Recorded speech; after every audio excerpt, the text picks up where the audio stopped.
بسم اللہ الرحمن الرحیم الحمدللہ رب العالمین والصلاة والسلام علی سیدنا و مولانا محمد سید الاولین والآخرین وعلی آلہ واصحابہ اجمعین اما بعد۔ آج ہم سورہ ابراہیم شروع کریں گے۔ اس سورہ کے بارے میں کہا گیا ہے کہ یہ سورہ مکہ مکرمہ میں نازل ہوا ہے، اور جس طرح کے کلمات اور جس طرح کا انداز اس سورہ میں ہے اس سے ظاہر ہوتا ہے کہ یہ مکہ مکرمہ کے آخری دنوں میں، یعنی ہجرت سے کچھ وقت پہلے نازل ہونے والی صورت ہے۔ اس سورہ میں جملہ 52 آیتیں ہیں اور 7 رکوع ہیں، اور چھٹے رکوع میں حضرت ابراہیم علیہ السلام کا اہتمام کے ساتھ اس میں ذکر ہوا ہے، اور حضرت ابراہیم علیہ السلام کی بعض ایسی خاص دعاؤں کا اس میں ذکر ہے جس کو اللہ تعالیٰ نے شرف قبولیت بخشا تھا۔ اسی لیے اس سورہ کا نام سورہ ابراہیم رکھا گیا ہے۔ حالانکہ اس میں ایک مقام پر موسیٰ علیہ السلام کا بھی تذکرہ ہے، لیکن وہ اختصار کے ساتھ ہے، اور ابراہیم علیہ السلام کا اچھا واضح طور پر تذکرہ کیا گیا ہے، اور پورا چھٹا رکوع جو ہے ابراہیم علیہ السلام کے تذکرے پر ہی مشتمل ہے۔ اس سورہ میں جو مکے کے کفار تھے ان لوگوں کا جو طرز عمل تھا رسول اللہ کے ساتھ اور مسلمانوں کے ساتھ، اس کا ذکر کیا گیا ہے کہ ابتدا میں تو ان کی دشمنی صرف مخالفتوں کی حد تک تھی، الزام تراشیوں کی حد تک تھی، لیکن اب کیا ہوا کہ ان کی دشمنی شدت کے ساتھ بڑھ گئی، تعلقات کو انہوں نے بالکل طور پر نظر انداز کر دیا اور بڑے کھل کر اسلام کی اور مسلمانوں کی مخالفت کرنے لگے، یہاں تک کہ دھمکیاں دینے لگے، اور صرف دھمکیاں زبانی بھی نہیں تھیں بلکہ انہوں نے دھمکیوں کو عملی جامہ پہنانے کے لیے اپنا جو تیاری تھی وہ تیاریوں کا بھی آغاز کر دیا تھا،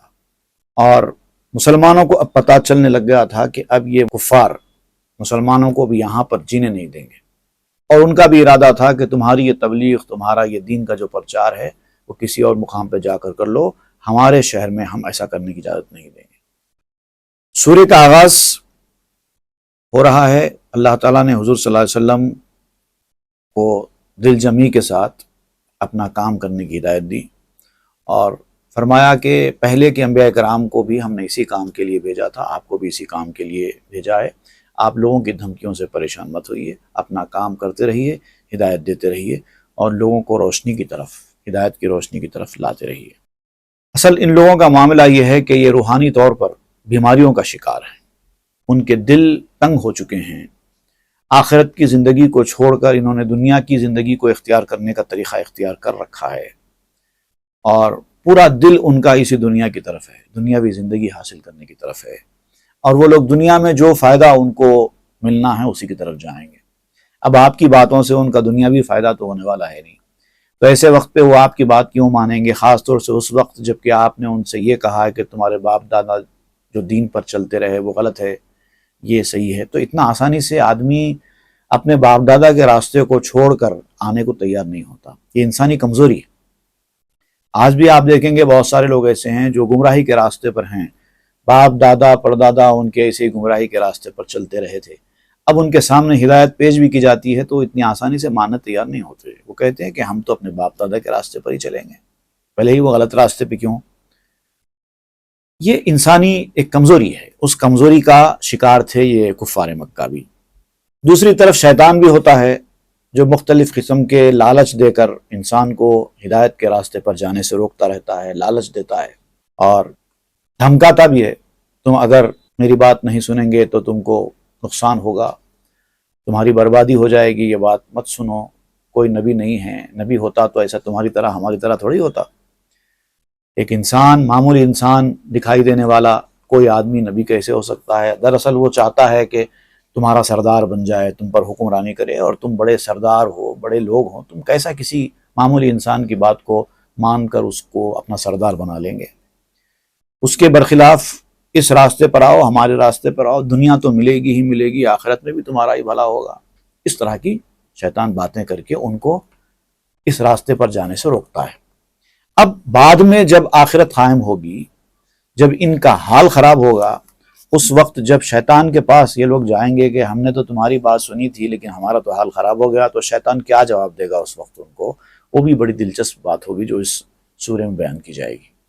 پھر حضرت ابراہیم علیہ السلام کا جو تذکرہ جس انداز سے ہوا ہے، جس طرح سے ابراہیم علیہ السلام نے اللہ تعالیٰ کے احکام کی تعمیل کی اور پھر دنیاوی آرام و آسائش کو خیرباد کیا، اس کو نظر انداز کیا اور حکم کی تعمیل کی، اس کے بعد پھر انہوں نے جو دعائیں کی اللہ تعالیٰ کے حضور میں، اور ایسی دعائیں تھیں کہ بظاہر ان کا پورا ہونا ممکن نہیں تھا، لیکن اللہ تعالیٰ نے ساری دعائیں ابراہیم علیہ السلام کی قبول کی. اور اس طرح سے یہ سورہ میں یہ ساری باتیں بیان کی گئیں. اعوذ باللہ من الشیطان الرجیم. الف لام را کتاب انزلناہ الیک لتخرج الناس من الظلمات الی النور باذن ربہم الی صراط العزیز الحمید. صدق اللہ العظیم.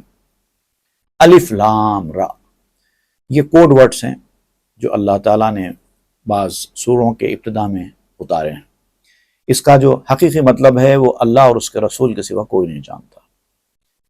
اسی لیے ترجموں میں اس طرح کے جو الفاظ ہیں وہ بالکل اسی طرح لکھ دیے جاتے ہیں، کوئی ترجمہ نہیں کیا جاتا. الف لام را کتاب انزلناہ الیک، اے نبی یہ کتاب ہے جو ہم نے آپ پر اتاری ہے. یہاں پر یہ جو ہے یہ محذوف ہے، ھذا کتاب انزلناہ الیک ہے اصل میں یہ، لیکن ایسے موقعوں پر جہاں پر ایک خاص نہج اور ایک خاص ایفیکٹ لانا ہوتا ہے، وہاں پر کبھی یہ مبتدا محذوف کر دیا جاتا ہے، ھذا نکال دیا جاتا ہے، خالی ایسے ہی شروع ہوتا ہے کتاب انزلناہ الیک. یہ ایسی شاندار کتاب ہے کہ ہم نے آپ کے اوپر اتاری ہے، آپ کی طرف اتاری ہے. لتخرج الناس من الظلمات الی النور، تاکہ آپ اس کتاب کی مدد سے لوگوں کو گمراہی کے اندھیروں سے نکال کر ہدایت کی روشنی کی طرف لائیں. اللہ کی کتاب لوگوں کے سامنے رکھیں، ان کو بتائیں کہ اللہ کیا فرماتا ہے، تمہارا پیدا کرنے والا تم سے کیا کہتا ہے، وہ لے کے آئیں اور پھر لوگوں کی ہدایت کریں. بِإِذْنِ رَبِّهِمْ، اور اپنے رب کی اجازت سے، اس کے اذن سے، اس کے حکم سے. آپ کو چونکہ بھیجا گیا ہے رسول بنا کر، تو آپ جو کام کریں گے اللہ کے حکم سے ہی کریں گے. اِلَى صِرَاطِ الْعَزِيزِ الْحَمِيدِ، اس کے راستے کی طرف آپ لوگوں کو لائیں گے جو عزیز بھی ہے اور حمید بھی ہے، زبردست طاقتور غلبے والا بھی ہے اور قابل تعریف قابل ستائش بھی ہے. اللہ، وہ اللہ ہے، الذی لہ ما فی السماوات و ما فی الارض، وہی ہے اللہ کہ جو کچھ آسمانوں میں ہے اور جو کچھ زمین میں ہے سب اسی کا ہے. تم بھی اسی کے ہو، تم کو بھی اسی نے پیدا کیا ہے. تو اب جب تم کو اس نے پیدا کیا، زمین میں آسمان میں جو کچھ ہے سب اسی کا ہے، تو اب تمہارا کام بھی ہے کہ اسی کی بات سنیں، اسی کے راستے پر چلیں. فَوَيْلٌ لِّلْكَافِرِينَ مِنْ عَذَابٍ شَدِيدٍ، اور بربادی ہے ان کافروں کے لیے، تباہی ہے ان کافروں کے لیے عذاب شدید کے باعث، کیونکہ ان کے مقدر میں عذاب شدید لکھا ہے، تو اب وہ تو برباد ہونے والے ہی ہیں. اگر وہ طریقہ اختیار کیا جائے گا کافروں کا تو تباہی بربادی ہی ملے گی. عذاب شدید کی تباہی بربادی، شدید عذاب کی شکل میں جو تباہی بربادی ہوگی وہ حاصل ہوگی. الذین یستحبون الحیات الدنیا علی الآخرہ، اب یہ کافروں کی ایک نشانی یہاں پر بیان کی جا رہی ہے.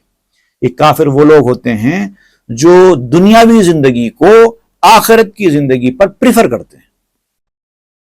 یہ مسلمانوں کی، اہل ایمان کی نشانی نہیں ہے، یہ کافروں کی نشانی ہے جو آخرت کی زندگی کو نظر انداز کر کے دنیاوی زندگی میں عروج چاہتے ہیں، پریفر کرتے ہیں دنیا کی زندگی کو. یہ کافروں کی نشانی ہے، یہ کافروں کی صفت ہے. اگر یہ صفت مسلمانوں کے اندر بھی آ جائے تو اس کا مطلب یہ ہوگا کہ وہ مسلمان بھی کافر صفت والا ہے. ایک صاحب ایمان کی ذمہ داری یہ ہونا چاہیے کہ وہ دنیا تو حاصل کرے لیکن پریفر ہمیشہ آخرت کو کرے. وَيَصُدُّونَ عَن سَبِيلِ اللَّهِ، اور دوسری جو علامت ہے، جو نشانی ہے کافروں کی، وہ یہ ہے کہ وہ اللہ کے راستے میں خود تو آتے نہیں ہیں بلکہ جو آتے ہیں ان کو بھی روکتے ہیں. ایک تو خود اللہ کے راستے پہ آتے نہیں، ہدایت کے راستے پہ آتے نہیں، اور دوسرے اگر کوئی دوسرا جا رہا ہے تو وہ ان کو گوارا نہیں ہوتا، وہ ان لوگوں کو بھی روکتے ہیں. وَيَبْغُونَهَا عِوَجًا، اور یہ جو سیدھا راستہ ہے اللہ کا راستہ، کوئی اس کے اندر ٹیڑھا پن، کنفیوژن کچھ نہیں ہے، ہر چیز واضح اور صاف ہے. لیکن یہ کافر صفت والے لوگ اس کے اندر ٹیڑھاپن لانے کی کوشش کرتے ہیں، کنفیوژن پیدا کرنے کی کوشش کرتے ہیں، کمپلیکیشن پیدا کرنے کی کوشش کرتے ہیں، سیدھے راستے کو ٹیڑھا بنانے کی کوشش کرتے ہیں، یہ بھی کافروں کی صفت ہے۔ غیر ضروری کمپلیکیشنز نہیں لانا چاہیے۔ یرید اللہ بکم الیسر، اللہ تعالیٰ دین میں آسانی چاہتا ہے۔ حدیث میں کہا گیا ہے الدین یسر، دین آسان ہے، ہر چیز واضح اور صاف اور کلیئر ہے، کرسٹل کلیئر ہے۔ اب اس کے اندر اگر آپ ٹیڑھاپن لائیں گے، کنفیوژن لائیں گے، کمپلیکیشن لائیں گے تو وہ اللہ اور اس کے رسول کے مزاج کے خلاف ہوگا۔ اولئک فی ضلال بعید، اور ایسا کرنے والے لوگ کھلی گمراہی میں ہیں، ہدایت کے راستے پر نہیں ہیں۔ وما ارسلنا من رسول الا بلسان قومه لیبین لهم۔ اب کچھ لوگوں نے کہا کہ بھئی اگر اللہ نے انسانوں کی ہدایت کے لیے کتاب نازل کی تو عربی میں کیوں نازل ہوئی؟ کوئی اور زبان بھی تو ہو سکتی ہے، کیونکہ عربی تو ساری دنیا کے لوگوں کو آتی نہیں ہے، پھر عربی میں ہدایت کی بات کیوں پیش کی گئی؟ ایسی کوئی زبان ہو جو ساری دنیا کی زبان ہو، سب کو سمجھ میں آئے۔ تو یہاں پر دو باتیں ہیں۔ ایک بات تو علماء نے یہ کہا ہے کہ زبان کے سمجھ میں آنے نہ آنے سے ہدایت کا تعلق نہیں ہے، اس لیے کہ بہت سارے عرب میں ایسے بڑے بڑے کفار تھے جن کو قرآن سمجھ میں آتا تھا، لیکن تب بھی وہ ہدایت کے راستے پر نہیں آ سکے، اور بہت سارے ایسے لوگ تھے جن کو عربی زبان نہیں آتی تھی لیکن وہ ہدایت حاصل کرنے میں کامیاب ہوئے۔ مگر قاعدہ یہ ہے، اللہ تعالیٰ کا طریقہ کار یہ ہے، اللہ کی سنت یہ ہے کہ اللہ تعالیٰ جس قوم میں رسول کو بھیجتا ہے اسی قوم کی زبان میں کتاب نازل کرتا ہے۔ تو چونکہ یہ رسول بھی عرب قوم میں نازل ہوئے، اسی لیے کتاب بھی عربی میں نازل ہوئی۔ اللہ تعالیٰ کو تو ہر زبان آتی ہے، لیکن رسول کی زبان میں اللہ کا کلام نازل ہوتا ہے، اور اب تک اللہ تعالیٰ نے کیا بھی ایسے ہی ہے۔ ہم نے کسی رسول کو آج تک ایسا نہیں بھیجا کہ اللہ کی کتاب اس کی زبان میں نازل نہ کی ہو۔ فَيُضِلُّ اللَّهُ مَن يَشَاءُ وَيَهْدِي مَن يَشَاءُ۔ اب یہ لوگ اس طرح کی جو باتیں کرتے ہیں، ایسا رسول کیوں آیا، یہ زبان کیوں آئی، یہ کیوں نہیں آئی، ایسا آتے تو ہم مانتے تھے، ویسا آتے تو ہم مانتے تھے، ایسا ہوتا تو ہم مانتے تھے، ویسا نہیں ہوا اس لیے ہم نہیں مانتے، یہ ساری باتیں قابل قبول نہیں ہیں۔ معاملہ یہ ہے کہ اللہ تعالیٰ نے ان کو گمراہی کے اندھیروں میں چھوڑ دیا ہے، چونکہ ان کی سرکشی، ہٹ دھرمی اور ضد کا جو ان کا جو مزاج تھا، اس کی وجہ سے ہدایت کی روشنی ہی ان کو نصیب نہیں ہوئی، اس وجہ سے ان کے سامنے ایسے سوالات اٹھ رہے ہیں۔